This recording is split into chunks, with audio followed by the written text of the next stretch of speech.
जय हिंद दोस्तों, नमस्कार। बीटीएस एजुकेशन 2.0 में आप सभी साथियों का स्वागत है। आप सब कैसे हैं? आशा करता हूं कि आप लोग बहुत अच्छे होंगे। इस वीडियो के अंतर्गत हम डिस्कस करेंगे बीएड सेकेंड ईयर के टॉपिक। आज का जो हमारा टॉपिक रहेगा वो बीएड सेकेंड ईयर के एनवायरनमेंट से रहेगा, जिसका कोड है 503। 503 के यूनिट नंबर 4 के सारे अति लघु उत्तरीय प्रश्न को परीक्षा के दृष्टिकोण से एक ही वीडियो में कवर कराने का काम करा जाएगा। इस वजह से वीडियो थोड़ा सा लंबा हो सकता है। आप विश्वास रखिए, आप बस एक बार पूरा कंप्लीट वीडियो देख लीजिए, कोई भी क्वेश्चन आपका बोर्ड के एग्जाम में नहीं छूट पाएगा। ये मेरा 100% की गारंटी है। आज के वीडियो का अति लघु उत्तरीय प्रश्न का पहला क्वेश्चन है, पर्यावरण प्रकोप का क्या अर्थ है, या पर्यावरण प्रकोप क्या है? तो इसका सही उत्तर हो जाएगा, मानव समाज में अनेक ऐसी अप्रत्याशित घटनाएं घटती हैं जिसके कारण अपार जन धन की क्षति पहुंचती है। ऐसी अप्रत्याशित घटनाओं को पर्यावरणीय प्रकोप या आपदा कहा जाता है। प्रश्न नंबर दूसरा है, पर्यावरण प्रकोप के मुख्य प्रकार बताइए। तो इसका सही उत्तर हो जाएगा, पर्यावरण प्रकोप के प्रमुख जो है यानी मुख्य रूप से दो प्रकार के होते हैं। पहला होता है प्राकृतिक कारणों द्वारा प्रकोप तथा दूसरा होता है बाह्य कारणों पर आधारित प्रकोप। अगला प्रश्न नंबर 3 है, प्राकृतिक कारणों द्वारा प्रकोप के 3 उदाहरण दीजिए। तो इसका सही उत्तर हो जाएगा, प्राकृतिक कारणों द्वारा प्रकोप के 3 उदाहरण भूकंप, ज्वालामुखी और भूस्खलन है। चौथा प्रश्न है, अम्ल वर्षा क्या है? तो इसका सही उत्तर हो जाएगा, वर्षा जल के साथ वायुमंडल में उपस्थित सल्फर और नाइट्रोजन ऑक्साइड के अवक्षेप को अम्ल वर्षा कहते हैं। अम्ल वर्षा का पीएच मान 5 से कम होता है। यह वायु प्रदूषण का परिणाम है जो सभी जीवों के लिए हानिकारक होता है। अगला प्रश्न नंबर 5 है, ओजोन परत का हटना क्या है, या ओजोन परत का रिक्तता क्या है? तो इसका सही उत्तर हो जाएगा, पृथ्वी की सतह से 10 से 15 किमी ऊपर ओजोन गैसों का एक परत है जो सूर्य की घातक पराबैंगनी किरण को पृथ्वी तक नहीं पहुंचने देती हैं और उससे अवशोषित कर लेती हैं। बढ़ते हुए प्रदूषण के कारण इस ओजोन के परत में कहीं कहीं छेद हो गए हैं या उसकी मोटाई कम हो गई है। इसी को ओजोन का परत का अपक्षय या हटना कहते हैं। अगला प्रश्न नंबर 6 है, आपदा प्रबंधन से आप क्या समझते हैं? तो इसका सही उत्तर हो जाएगा, किसी भी आपदा की भीषणता को कम करने तथा उससे प्रभावित मनुष्य, पशु, संपत्ति आदि को बचाने के प्रयासों को आपदा प्रबंधन के अंतर्गत ले आते हैं। इसका मुख्य लक्ष्य हानि को नियंत्रित करना होता है। अगला प्रश्न है, प्रश्न नंबर 7, ओजोन परत के ह्रास के कारण बताइए, या ओजोन छिद्र का एक कारण लिखिए।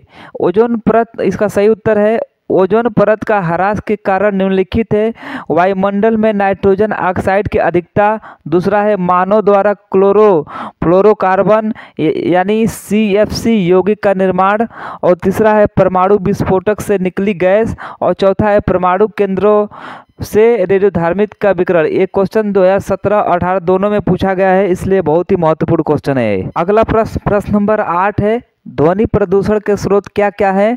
तो इसका सही उत्तर है आपका कि ध्वनि प्रदूषण के जो स्रोत है, वाहन है, जेट विमान है, लाउड स्पीकर है, आतिशबाजी है और ट्रेन आदि हैं। अगला प्रश्न नंबर 9 है, वायु प्रदूषण का अर्थ बताइए। तो इसका सही उत्तर हो जाएगा, वायु प्रदूषण वायु के भौतिक, रासायनिक और जैविक गुणों को ऐसा कोई अवांछित परिवर्तन जिसके कारण स्वयं मनुष्य के जीवन या अन्य जीवन परिस्थितियों पर तक हमारी सांस्कृतिक संपत्ति को हानि पहुँचे या हमारी प्राकृतिक संपदा नष्ट हो, वायु प्रदूषण कहलाता है। अगला प्रश्न नंबर 10 है, जल प्रदूषण का अर्थ बताइए। तो इसका सही उत्तर है, जब जल के अनेक प्रकार के खनिज, कार्बनिक और अकार्बनिक पदार्थों एवं गैसों का एक निश्चित अनुपात से अधिक मात्रा में घुल जाते हैं और जल के प्राकृतिक संतुलन को बिगाड़ देते हैं, तो इसे जल प्रदूषण की संज्ञा दी जाती है। अगला प्रश्न नंबर 11 है, मृदा प्रदूषण का अर्थ बताइए। तो इसका सही उत्तर हो जाएगा, मृदा के भौतिक, रासायनिक व जैविक गुणों में ऐसा कोई वांछित परिवर्तन जिसका प्रभाव मनुष्य तथा अन्य वन्य जीवों पर पड़े या मृदा की भौतिक गुणवत्ता या उत्पादकता को नष्ट करे, मृदा प्रदूषण कहलाता है। अगला प्रश्न नंबर 12 है, मृदा प्रदूषण के कारण बताइए। तो इसका सही उत्तर हो जाए मृदा प्रदूषण के कारण जो है, पहला जैव प्रदूषण और दूसरा है रेडियो धार्मिक प्रदूषण तथा तीसरा है रासायनिक प्रदूषण। प्रश्न नंबर 13 है, वायु प्रदूषणों के प्रकार बताइए। तो इसका सही उत्तर हो जाएगा वायु प्रदूषणों के प्रकार जो पहला है जो गैसीय प्रदूषण है, जिसमें कार्बन तथा कार्बनिक पदार्थ होते हैं, और दूसरा है कणिकीय प्रदूषण, जिसमें द्रव रूप से होता है और ठोस रूप में होता है। प्रश्न नंबर 14 है, वायु प्रदूषण का प्रभाव बताइए। तो इसका सही उत्तर हो जाएगा मनुष्य में श्वसन संबंधित बीमारियां जैसे चर्म रोग, कैंसर, आँख, नाक, कान एवं गले का संक्रमण, एलर्जी आदि की समस्याएं उत्पन्न हो जाती हैं। पौधों की वृद्धि और विकास को भी प्रभावित करता है। अगला प्रश्न नंबर 15 है, वायु प्रदूषण का उपचार बताइए। तो इसका सही उत्तर हो जाएगा वायु प्रदूषण का उपचार निम्नलिखित है। पहला, धुआं रहित ईंधनों के उपयोग को बढ़ावा दिया जाए, और दूसरा है कल कारखानों में नगरों से दूर रखा जाए और कम प्रदूषणकारी प्रौद्योगिकी का उपयोग किया जाए, और तीसरा है पेड़ पौधे एवं वन्य का संरक्षण संवर्धन का विकास किया जाए। अगला प्रश्न नंबर 16 है, ध्वनि प्रदूषण का अर्थ बताइए। तो इसका सही उत्तर हो जाएगा वांछित आवाज़ जिससे मानव के कानों को दर्द व कष्ट हो, ध्वनि प्रदूषण आता है। बी बाय के अनुसार अनिच्छापूर्ण ध्वनि जो मानवीय सुविधा, स्वास्थ्य और गतिशील में हस्तक्षेप करती है अथवा प्रभावित होती है, वह ध्वनि प्रदूषण कहलाती है। अगला प्रश्न नंबर 17 है, ध्वनि प्रदूषण का प्रभाव बताइए। तो इसका सही उत्तर हो जाएगा ध्वनि प्रदूषण से लोगों में बेचैनी और रक्तचाप बढ़ना और हृदय की धड़कन बढ़ना, सिर दर्द और अल्सर आदि बीमारी होने लगती है। इसके स्वभाव से चिड़चिड़ापन, उत्तेजन एवं क्रोध उत्पन्न हो जाता है। अधिक शोर से मनुष्य को से कम सुनाई पड़ने की साथ बहरापन का शिकार हो जाते हैं, यानी बहरापन के भी शिकायत पाई जाती है। अगला प्रश्न नंबर 18 है, ध्वनि प्रदूषण का उपचार बताइए या ध्वनि प्रदूषण के बचाव के उपाय बताइए। तो इसका सही उत्तर हो जाएगा ध्वनि प्रदूषण के उपचार निम्नलिखित हैं। पहला, कल कारखानों को शहर से दूर स्थान पर स्थापित किया जाए। दूसरा है मोटर वाहनों में बहुत ध्वनि वाले हार्न बजाने पर प्रतिबंध लगाना चाहिए, और तीसरा है सार्वजनिक समारोह में, वैवाहिक समारोह में, पार्टी आदि में लाउडस्पीकर आदि का प्रयोग पर रोक लगाई जाए। अगला प्रश्न नंबर 19 है, जल प्रदूषण के स्रोत बताइए या जल प्रदूषण के कारण बताइए। तो इसका सही उत्तर हो जाएगा जल प्रदूषण के स्रोत जो है औद्योगिक रसायन है, दूसरा वाहित मल है, और तीसरा घरेलू अपमार्जक है, और चौथा है उर्वरक एवं कीटनाशक का प्रयोग है, और पांचवा है रेडियोधार्मिक पदार्थ, और छठवां है आपका घुलनशील तथा अघुलनशील लवण, और सातवां है कार्बनिक एवं अकार्बनिक प्रदूषण। प्रश्न नंबर 20 है, जल प्रदूषण का प्रभाव बताइए। तो इसका उत्तर हो जाएगा पौधों, मनुष्य एवं अन्य जीवों में प्रदूषित जल और सेवन से अनेक रोग होने की संभावना रहती है।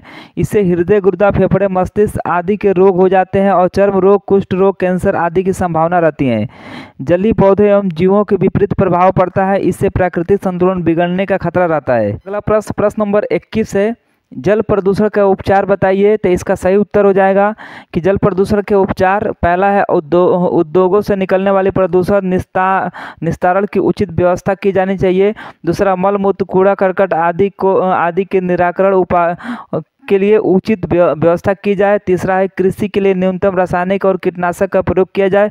चौथा, मृत जीव, कूड़ा कचरा आदि जल में न फेंके, और पांचवा है नगर एवं ग्राम में सीवर की व्यवस्था उचित तरीके से की जानी चाहिए। अगला प्रश्न है प्रश्न नंबर 22 है, हरित गृह प्रभाव के लिए मुख्यतः कौन कौन से गैस उत्तरदायित्व है, या ग्रीन हाउस प्रभाव के योगदान करने वाली प्रमुख गैसों के नाम बताइए। ये क्वेश्चन 2019-2021 में दोनों में पूछा गया है, तो इसलिए बहुत ही महत्वपूर्ण क्वेश्चन है। तो इसका सही उत्तर हो जाएगा हरित गृह प्रभाव के मुख्यतः निम्नलिखित में से 5 गैस जो है उत्तरदायित्व है। पहला, कार्बन डाइऑक्साइड, ये 50%, दूसरा मीथेन जो है CH4 होता है 18%, कार्बन्स जो होते हैं CFC6 होता है जो 14% होता है, और ओजोन गैस जो होती है ओजोन CO3 होता है जो 12% होता है, और पांचवा जो है ट्रोस्फेरिक नाइट्रस ऑक्साइड है जो CO2 है होता है जो 6% होता है। अगला प्रश्न नंबर 23 है, BOD का पूर्ण रूप क्या है, यानी इसका पूरा नाम क्या है। तो इसका सही उत्तर हो जाएगा BOD का पूरा नाम जो होता है बायोकेमिकल ऑक्सीजन डिमांड होता है, जिसको हिंदी में हम जैव ऑक्सीजन की मांग कहते हैं। ये क्वेश्चन 2019 में आया हुआ है। अगला प्रश्न नंबर 24 से इटाई रोग किस तत्व के कारण होता है। तो इसका सही उत्तर हो जाएगा कि इटाई रोग जो होता है कैडमियम की अधिकता के कारण होता है। ये भी क्वेश्चन 2019 में आया हुआ है। अगला प्रश्न नंबर 25 है, ताजमहल के मुख्य किस गैस से खतरा है। तो इसका सही उत्तर हो जाएगा ताजमहल को जो है खतरा है वो सल्फर डाइऑक्साइड यानी SO3 गैस से खतरा है। ये भी क्वेश्चन 2019 में आया हुआ है। तो 23, 24, 25 तीनों क्वेश्चन जो है 2019 में आया हुआ है। अगला प्रश्न नंबर 26 से कोविड-19 का पूरा नाम क्या है। तो इसका सही उत्तर हो जाएगा कोरोना वायरस। अगला प्रश्न नंबर 27 से कोरोना पीड़ित रोगियों के लिए किस गैस की आपूर्ति का संकट होता था।